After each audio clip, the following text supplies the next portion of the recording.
Today I'm making potato gnocchi with herbal powders. I'm starting with 1 pound of boiled Yukon Gold potatoes, which I will take the skins off of. You want the potatoes to be warm, but not too hot to handle comfortably. When the potatoes are peeled, it is time to mash them until they are smooth and free of lumps. Next, add 1 egg yolk, 1 tablespoon of herbal powder, today I'm using beetroot powder, and a ½ teaspoon of salt.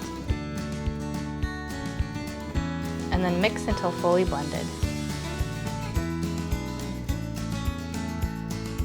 Now add 2/3 of a cup of all-purpose flour and fold mixture until a dough consistency is formed. Transfer dough to a floured surface and knead, sprinkling in additional flour as needed. The dough should be soft but not sticky.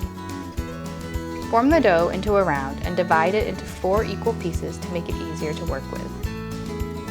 Roll each section into a ½ inch wide log. Cut each log into ½ inch long pieces with a butter knife.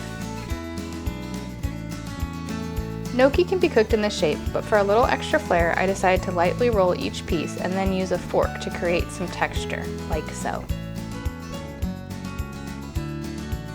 Make sure to keep the dough pieces from touching to avoid them sticking together. Once the pieces are formed, the gnocchi is ready to cook. Bring a medium pot of water to a boil and gently add gnocchi. You will know when they are ready, when they begin to float up to the top of the water. Gnocchi only usually takes about 1 to 2 minutes to cook fully. Use a slotted spoon to scoop gnocchi from water and place directly in sauce of choice. Visit blog.mountainreserves.com for a list of powders that you can try adding to your gnocchi at home. Enjoy!